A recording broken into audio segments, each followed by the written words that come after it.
Good morning. Thursday morning. Yes, I'm leaving my house before sunrise. 8 a.m. meeting with Cisco to interview them, follow up on our previous meeting Efrat from the team, very excited about that. Then I'm meeting Yoav Vilner. Following that, I'm meeting Cortica, one of the hottest companies in the AI space. It's going to be a great day, and it's starting to rain.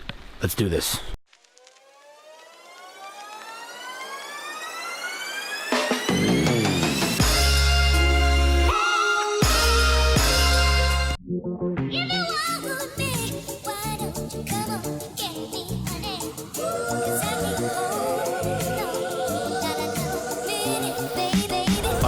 I made it to Tel Aviv like at 7:40 a.m. This parking job is one of my best.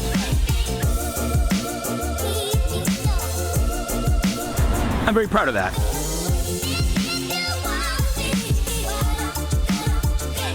Of course, now a spot opens up. That always happens. Wearing my favorite Apple swag.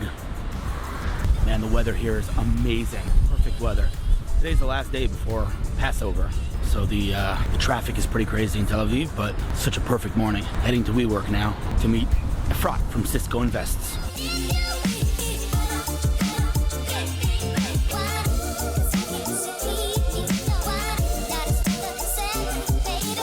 So this is a bright and early interview. It is, can you see the time? You can't see the time, I need to focus. 8:27 a.m. You are a courageous woman. I know. So are you. I'm not a courageous woman. Okay, anyway, so this is now our third meeting? Third? Fourth? Fourth. Mm-hmm. Okay, so Efrat, what's your official title in the Cisco team? I'm what we call a relationship manager. Okay, that's a cool title. At Cisco Investment. First of all, Chaim on some seltzer, that's what I'm talking about. Living it up. Love me some seltzer at 8:27 in the morning. All right, so. Best thing ever. Yes, I actually do like seltzer. Do you like seltzer? You seltzer? I love seltzer. Love seltzer. Okay, so Cisco Invests. I think I originally connected with Cisco Invests as an entity on Twitter. Mm-hmm. I think. Correct? Yeah. Okay. Cisco Investments. Okay. Cisco Investments. I was actually wondering about that from a branding perspective. Yeah, Cisco Investments. It's called Cisco Investments. So on Twitter, it's Cisco Investments. Twitter has like this. Because on Instagram, it's Cisco Investments. On Twitter, it's Cisco Investments. We should talk about really? that. Yeah. We should talk about that. Okay. Anyway, so we connected. Probably like 7 months ago. I feel like the first time we met. No. More than that? Less than that? Oh, really? Yeah. That's it? Just 3 months ago, the first time we met? I feel like we're old buddies. I feel like we're brother and sister. We have that connection. Yeah, totally. All right, well, okay, it's 3 months ago. It feels like, I don't know, it feels like a long time. I don't know why it's weird. But okay, so, listen, the bottom line is there are a lot of, I would say, corporate investors, VCs in the world, but Cisco is like on another level. I mean, Cisco, you guys saw the CEO, Chuck, last name? Robbins. Chuck Robbins. When I say Chuck, by instinct I say Norris. Like I can't help it. Chuck Robbins, a couple of weeks ago you saw him here having breakfast. So Efrat and her team set that up for me to go there. That was super cool. But give me like the 1.5 minute overview of what is Cisco Investments, what's the concept, what's the vision, what do you do? Talk to me. So Cisco Investments is a corporate venture capital. It's Cisco's venture capitalist arm. Okay. We invest in startups all over the globe in areas that are... I feel like you're behind me. It's pretty better. There you go. Is that better? It's better. It is better. People say, because I take a selfie, so I hold the camera here and then people are behind me. Like, why are people always behind you? It's not like a thing. I don't think I'm better than them. It's just easier. So now, God no. We're equal. We're equal. The truth is we're not we equal. are You're way better than me, but anyway, go on. Oh, in every sense of the word. You're also tall. How tall are you? I am tall. I'm 6 foot. Are you really? I am. Mm-hmm. Holy smokes. I knew you were tall. I didn't think you were that tall. Well, So it's a good number. That's 6 foot. Wow. It's a good That's serious stuff. Okay, yes, go on. Anyways, so should I start over? Do you wear heels ever? I do. Where's this conversation go? Can we go back to investments, please? Dude, I was talking. This is only 2 coffees. Can you imagine if I did like my normal Red Bull? Yes. Okay, yes. So Cisco Investment is Cisco's venture capital arm. We invest in companies that are strategic to Cisco in areas that Cisco has an interest in. All the geek. I'm sorry? All the geek stuff. Oh yeah. Like hardcore A lot of geek stuff. Fluffy to geek. add to our already cohort of geekiness. But it is important to emphasize, like, you don't invest in like I don't want to say fluff. I don't mean to like by the way, lack of coffee is like messing with my vocabulary. I don't mean to belittle like consumer tech and all that stuff, but you guys invest in hard tech. We invest in IT. Mm-hmm. We invest in anything IT related. So anything that a CIO or a CISO would be interested in. So that includes, of course, security for the CISO, networking, data center technology, next generation data center technology, collaboration, right? Productivity. Yep. How does the future of work look like? I hope it looks like IoT today, by the way. I'm sorry? I keep interrupting. I'm so rude. You are? We're close. Yeah, especially the coffee. The coffee portion is what the We're close CIO enough for me to cares about. interrupt you, right? Of course. Okay, good. Just making sure. No, what I'm saying, like, communication and collaboration needs a lot of improvement. Like, we still collaborate today like it's 1980. It's ridiculous. Don't get me started. But anyway, yes, please proceed. Right, so our investors really invest all around the world. We have many in San Jose that are very close ties with our business leaders, and they kind of look at, okay, what is the future, kind of think 2, 3, 5 years down the road. Love it. And we invest in startups for strategic reasons, right? Want to have a glimpse at the market. Here's something really, really cool we talked about the other day. So when the CEO of Cisco was here, I wasn't actually allowed to record this session, okay? Because he was saying a lot of stuff that was for internal, not internal, but like, not for the press, let's call it. But one thing that he did say, which was okay to repeat, which I thought was super duper cool, which is that Israel is Cisco's second largest M&A market. So after the US, when it comes to mergers and acquisitions, Israel's number 2. That's incredible. And I guess that maybe manifests itself in some way in the fact that you guys have an amazing team here in Israel on the ground. Correct. Amazing investors, and you're looking to heavily deploy capital into this ecosystem, into Israel. But here's the kicker, and this is to me the most important thing. In my humble opinion, this is more important than the money you're going to invest, or even the resources that Cisco provides the companies in which they invest, is people like you on the team. And I'm serious. Why is that important? Because we've talked about this several times. At the end of the day, if you look at the difference, in my opinion, the fundamental difference between Silicon Valley and Israeli investors, and I'm walking on eggshells here, I'm being very careful, is that in Israel it's first money, then value, and in Silicon Valley it's value first, then money. So in other words, when Andreessen Horowitz invests, that's the beginning of the process. Correct. In Israel, there are many investors that provide real value, but the money is their kind of primary, I would say, contribution. I don't think there's yet an Andreessen Horowitz of Israel. But your job, correct me if I'm wrong, is actually to provide value to the companies that Cisco invests in, meaning that's your job. That's my job. It's unbelievable. That's my job. What is in it for Cisco I know the answer, but tell me about that a little bit. How does that work? What's the mindset? We're going to hire Efrat to help the companies that we invest in. Why? So our vision is very similar to what you described with Andreessen, right? Yes, we give the startup money for them to grow and to do their own thing, but our vision is we want our money to be smart, right? We want our money to be valuable. And so if we invest in a company, we have a vested interest in them to succeed in the marketplace, right? And so we'll do anything that we can in order to help them to succeed. We help them build their pipeline. We help them with connections to maybe the channel. We help them with navigating within Cisco, because a lot of times when, Cisco is so well known for acquisitions, and we should talk about acquisitions too, but Cisco is so well known for that, and everyone wants to kind of get a piece of that, tie into the ship, the ship that is Cisco. The mothership, so we help them, yes. Exactly, but it's really hard if you don't know what's going on. It's really hard to navigate, and so we help them do that as well. We give them visibility, right, through blogs that they write, kind of posted on Cisco.com, and then kind of cross-reference with Cisco. I mean, Cisco is just when you look at it, Cisco is such a big company with so much scale and with so much presence in the market. And so if we could help them get some of that, Tap into that Love it. In a way that is meaningful to them, to a startup, everyone wins. Love it. Everyone wins. Love it. How many years they have you been win, at Cisco? they win just one time. So everyone wins, right? Interrupting me, Hillel. Yes. Do not interrupt me. Do not interrupt me. Yes. Everyone wins, right? So, of course, the startup wins. Cisco Investments win. Cisco wins, and the customer, most of all, wins. Right. And so, if the customer gets access to customers in general, right? If the channel gets access to these wonderful startups that are top of the line, that we invest in, I mean, it's just a win-win-win situation. Now, I think if we do that, and again, there's a reason for this vision, or there's a reason for this mission. If we do that, the assumption is that, better technology, better founders, the top of the line founders, top of the line technology will come to us, will think of us when they're looking for an investment. And so really it's about, it's really much the same as you do, right? it's really about just, giving first, and then it'll come back to us. I love it. So I'll tell you why, in one sentence, because I want to hear a little bit about you personally, but it boggles my mind that every investor doesn't think this way. And I'll tell you why. Because this isn't like an abstract, I'm going to provide value. you invested in a company. If you help that company succeed, you will get a return on your investment. It's in your best interest to spend time and resources helping that company succeed. Investors that deploy capital and then say to the startup, go do your thing, I fundamentally do not understand such investment. It doesn't make any sense to me. Yeah, I mean, we do a lot for our portfolio companies. I mean, again, we'll introduce them to customers. We will, again, help them navigate Cisco. We'll bring them into trade shows, right? We have our own Cisco Live. That's like Cisco's flagship event. We have 4 of those around the world on a yearly basis. Our next one is coming up in Orlando in June. We have like a big pavilion, a big place on the show floor just for Cisco Investments, and we're bringing people in. It's like it's in the center of the main show floor. And so 20 of our companies, many of them Israelis by the way, are coming over, for people to see them. 35,000 people. 35,000 people. It's a lot of visibility. It's a lot of visibility. 10,000 unique customers coming in. They're all curious.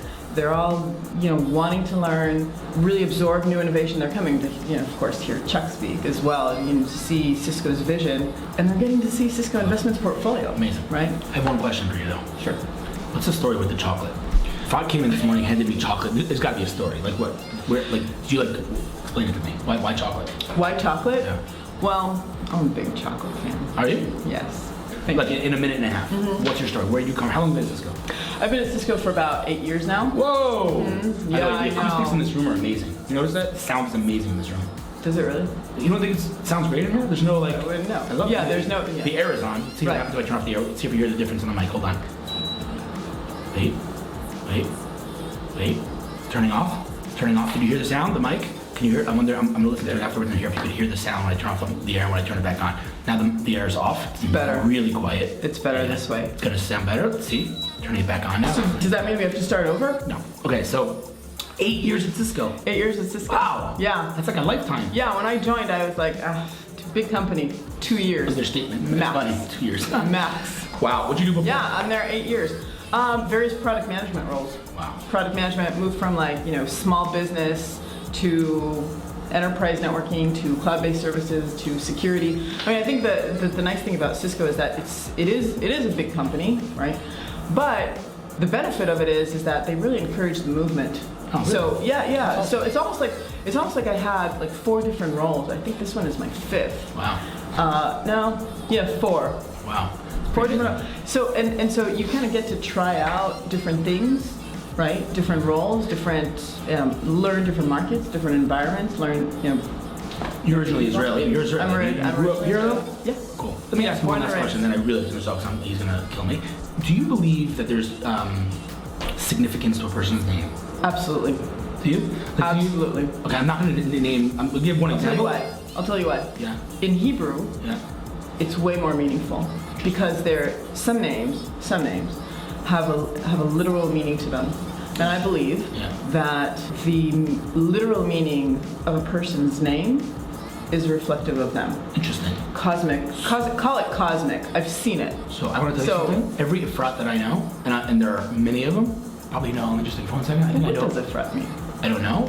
My brother lives at Efrat, by the way. Oh, okay. Yeah, but I have, I think, 5 or 6 friends named Efrat. One of them, by the way, FYI, is a partner at Sound Ventures. Sound Ventures is Ashton Kutcher and Guy. Yeah. The third partner. Oh, yeah. I know who you're talking about. I missed her. She had a talk at Icon. She's amazing. I'm not even joking. And I was so goddamn sick. I'll introduce you. I would love to. She's in LA, right? Yeah. Oh, she's okay. amazing. She's in Israel all the time. She's Israeli originally. Yeah.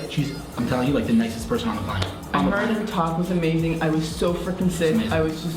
I'll introduce you. No problem. Anyway, I'm just saying, Efrat, I fundamentally believe that if you are named Efrat, you have to be a cool person. That's what I think. Thank you. I think you're a cool person. Anyway, 14 minutes. That's some Guinness World Record, but take it as the highest compliment. It must mean that, again, we can talk for 4 more hours, but I'm going to turn this thing off and take things offline. Okay. But thank you for coming in at 8 o'clock in the morning because our last meeting we met, what was it, Tuesday we met. Yeah. We met Tuesday and we were like, literally the hour-long meeting went for like an hour and a half without any of us noticing, and I'm like, oh my God, I didn't interview you, and we're like, we're doing another meeting. Well, that's because we're both so ADD. Totally. Right? My biggest gift. We're I wouldn't. My absolute biggest gift. We're talkers. We're talkers. Yes. So the bottom line is, thank you very much for coming in. Thank you, Hillel. Super happy that we had a chance to meet back then. For sure, going to collaborate long term. I don't know how. I don't know what capacity, but we're going to work together because we share a vision. I think so. Helping this ecosystem. Always great to see you, Hillel. It's greater to see you. Thank you. All right, leaving WeWork now, heading to Cortica, which is very exciting. The problem, though, is that I have to take my car out of the amazing parking spot that I got this morning. And when you find a parking spot in Tel Aviv, you never leave it. But after Cortica, I have to go straight from Cortica to Herzliya. So I can't leave my car here. It stinks. What are you gonna do? You know what's amazing about Tel Aviv? You always discover new things that you've never seen before. This marketplace right here, I don't know, I just parked in the parking lot that I was told to park in. I come out of the parking lot, I'm in this indoor thingy. Never seen it before. I'm on Allenby Street. It's a pretty cool place. And that's Allenby.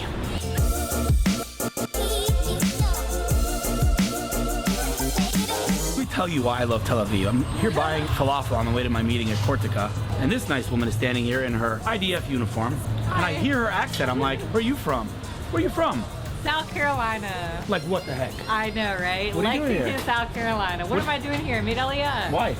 Why? Because I love Israel. Love it. What do you do in the army? I am a combat soldier in the Iron Dome. Get out of here. Yes. Iron Dome, the thing that knocks the rockets out of the... Yeah, that's you what had a we hard do. week this week. Yeah, still haven't. Yeah, gotta Cool. go back. What's your name? Are you online? Are you on social? Can people follow you? Yeah, What's your no, name? just kidding. Twitter, Not a lot of Instagram? people follow me. No, I mean, can people? now. Now Yes. they will. Bryda Cooper. Hey, are you on Twitter, Instagram, everywhere? Yep, that's me. Hey, what's your Instagram Everywhere. account? My Tell it. Instagram is it's awkward. It's You don't want mini B Coop. Like Mini? yeah, like MINIB Yeah. COOP. Like Mini B Coop. Love it. Yeah. Is that your Twitter also? No, I don't have a Twitter. Don't have a Twitter. So Instagram, I everybody have- should follow I you. have a Facebook. All right, remind me the name again? Bryda Cooper. Bryda Cooper. So great to meet you. Welcome to Israel. How long have you been here? I've been here for 3 years. Oh, you're old school. You're here for a long time. Well, enjoy the army. It's awesome. So great to meet you. Enjoy your falafel. All right, thank Love you. it. Love it. Bye.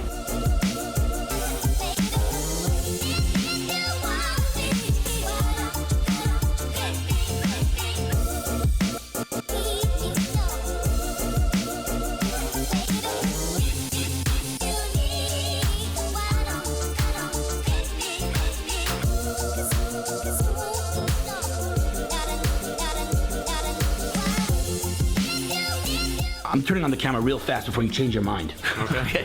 All right. So a couple of weeks ago, I did my I-24 segment. You know, I do it every Wednesday, and there was a guy sitting next to me. And the truth is, I'm a little bit ashamed to say it, but when they told me that Cortica's coming on with me, I was like, Cortica? They're like, you don't know Cortica? I'm like, I heard of them. They're like the hottest AI company. And I was like, all right. You came on. We did our thing. You were awesome, by the way. And then a week later, the Future of AI conference wrote to me and said, oh, Cortica's on your panel. And then you were on the panel that I moderated. So we've connected in the last month in 2 different directions. Now, you just told me about technology. I just saw that some of the technology, like futures, like this is like the future. What is Cortica? Who are you? What's your story? What is Cortica in like 3 minutes? Sure. So Cortica is an AI company.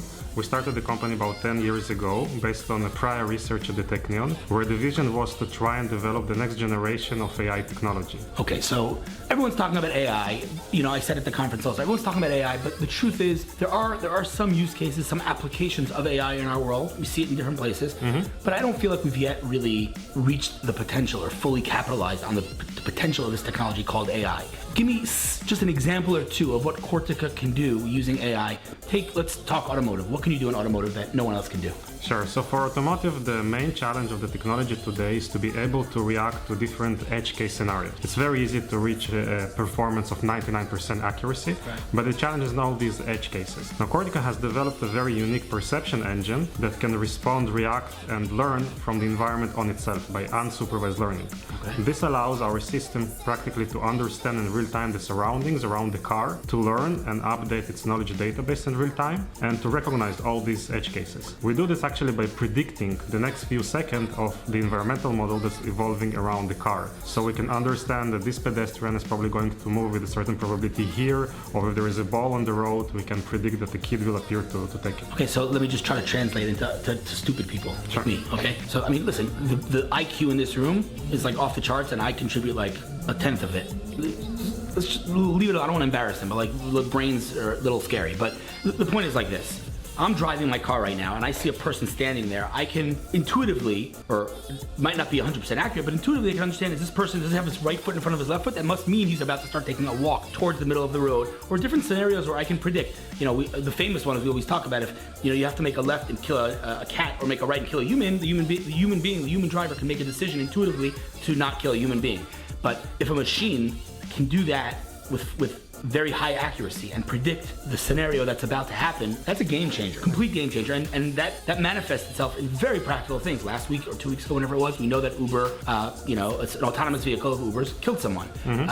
And you then went and did your tests on that exact scenario, and you found that you would have detected that human being way, way, way faster than Uber did, correct? That's right. So we took the footage that was released by the police and we ran it through our system, that is one of our prototype cars, and we saw that we can detect the pedestrian about 0.9 seconds before the hit. So that would have saved the guy's life? Yes. So the idea is really to combine the strength of human level understanding, which we have implemented by Cortica technology in terms of being able to recognize different elements on the road and predict them, and combine it really with the fast reaction of the car, which we don't have in our response time of a human being, and that's really can solve and mitigate the So there's the automotive thing. Give me one more. You guys, like you said to me before, your technology can be applied pretty much in every vertical. Give me one more example. You just showed me face tracking. Like you can, like in the movies, but in a good way, not in a bad way. You can, like, a camera on the street can actually detect faces of the people in the crowd. And I'm not talking 5 people. I'm talking 10,000, 20,000 people, and know based on facial recognition who's in front of them. That's another.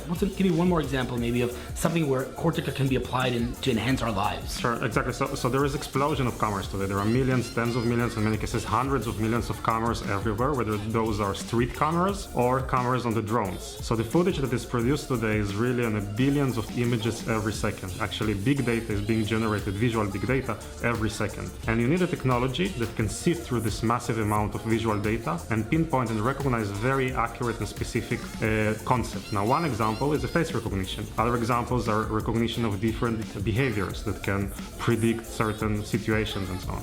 Crazy stuff. Did you see that Huawei announced the P20 yesterday with built-in AI in the camera? Did you see this? I work with Huawei, actually. I'll tell you about that afterwards. But I'll just say this, and then I want to take a couple minutes to actually talk offline. But I'll just say this: wherever I go in the world, right? I travel a lot. Wherever I go in the world, everyone's talking about the caliber, the level of Israeli technology.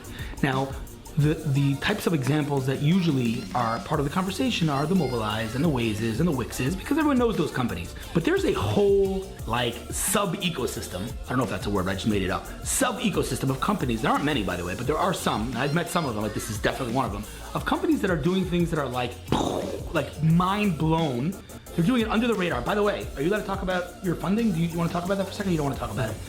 We raised a lot, and from the biggest names. High profit. The biggest. We're not going to say names, but the biggest names and a lot of money. And there's, like you said, on one hand, you can count the amount of people that have your expertise, not your personally, also yours personally, but the company's expertise in this space, in the world. There may be 5 people in the entire world that have this type of expertise with AI. So this company, is building the future. Literally, one of your competitors that you mentioned, their first product coming out in 2030, this is like the future. And chances are, you never heard of them. Most people have never heard of them. The bottom line is they're getting funding from the biggest investors. They're changing every single vertical here, and they're doing it head down. That's what's the craziest thing. It's just absolutely embarrassing that I had not heard of you till 3 weeks ago. Anyway, Igal, let me know if I can help with anything. It's an amazing thing, and I mean it. Anything I can do to help you guys, it's I say this often, but our goals are aligned. You're building technology to change the world. I love telling the world how there's Israeli technology that's changing the world. So if I can help you accelerate that process in any way, shape, or form, we'll discuss that offline. Thank you for the interview. I really appreciate it. I know it wasn't, I kind of forced it to do it. All right, thanks, man. Wow. So many things I'm not allowed to talk about, but wow, what a company. Holy cow. Now off to Herzliya.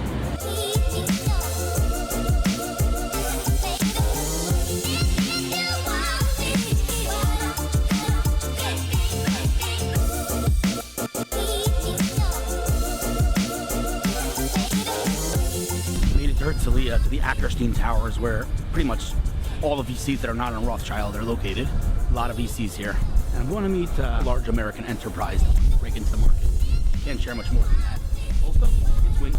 Phenomenal meeting with a large enterprise in the mobile space looking to tap into Israeli innovation. They kind of know what's going on in this country, and they're like, how are we not integrating with all these startups that are disrupting the mobile space here in Israel? came to speak to me about perhaps me helping them get access to startups in the earliest stages. Very, very interesting opportunity. In other news, I love Herzliya. Look at StoreDot. You see StoreDot over there? You might recall I interviewed Doron, the CEO of StoreDot, a couple episodes ago, the day of the CEO of Cisco visiting Israel. StoreDot's a crazy company. They charge batteries in seconds. Car batteries, phone batteries, everything. Anyway, leaving Herzliya now, heading back, and pretty sure I'm gonna call it a day and a week. And next week, no vlogging. Passover. I guess I'll see you in approximately a week and a half. Later.